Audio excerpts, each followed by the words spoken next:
سلیمان اور اس کتاب میں پیش کردہ عورت شلمیت جو ہے، اور دوسرا اطلاق ہے مسیح اور کلیسیا کے درمیان۔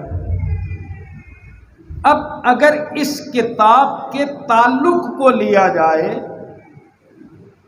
اس محبت کو لیا جائے، اس رشتے کو لیا جائے، تو جب آپ افسس کی کلیسیا کے نام پولس رسول کی معرفت خط پڑھتے ہیں تو 5ویں باب کی 32ویں آیت میں رسول یہ بتاتا ہے، وہاں شوہر اور بیوی کی بات کرتے ہوئے بالآخر رسول یہ نتیجہ نکالتا ہے، غور سے سنیے۔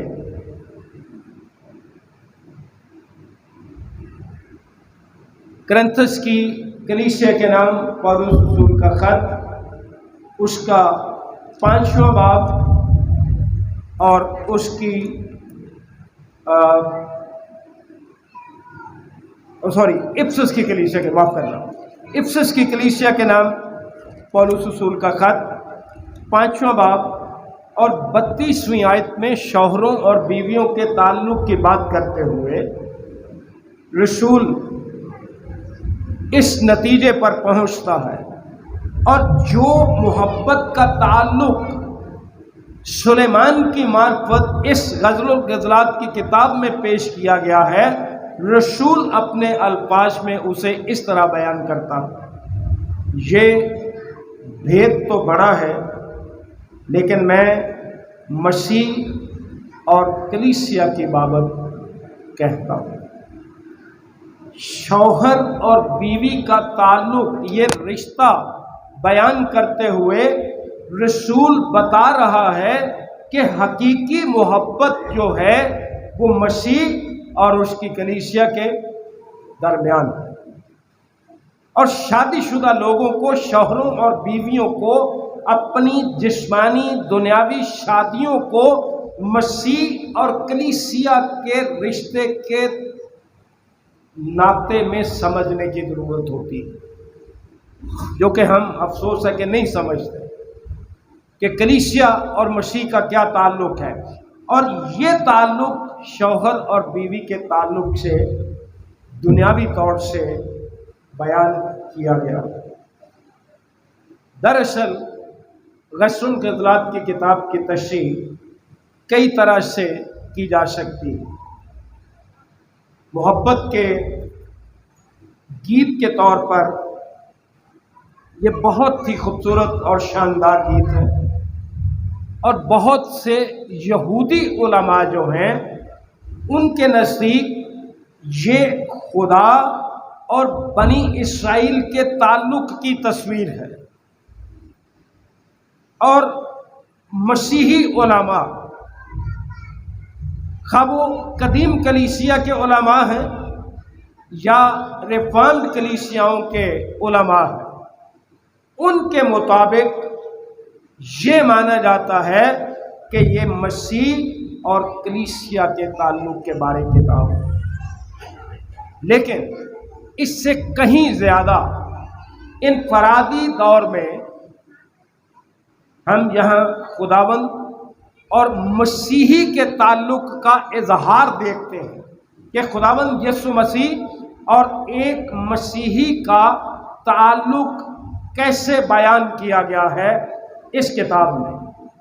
اس کتاب میں آدمی کا نام جو ہے وہ محبوب کے طور پر پیش کیا گیا ہے، لیکن اس محبوب نے پہلے باب میں اپنا تعارف کروا دیا پہلی آیت میں، اگرچہ آگے چل کر وہ محبوب کہلاتا ہے، لیکن پہلے باب کی پہلی آیت میں لکھے سلیمان کی غزل الغزلات، اور دلہن کے نام کا اگرچہ یہاں ذکر نہیں کیا گیا، لیکن جب چھٹے باب کی 13ویں آیت میں ہم پڑھتے ہیں تو وہاں وہ دلہن کے نام کا ذکر کرتے ہوئے اسے شلمت کہہ کر مخاطب کرتا ہے۔ 13ویں آیت میں لکھے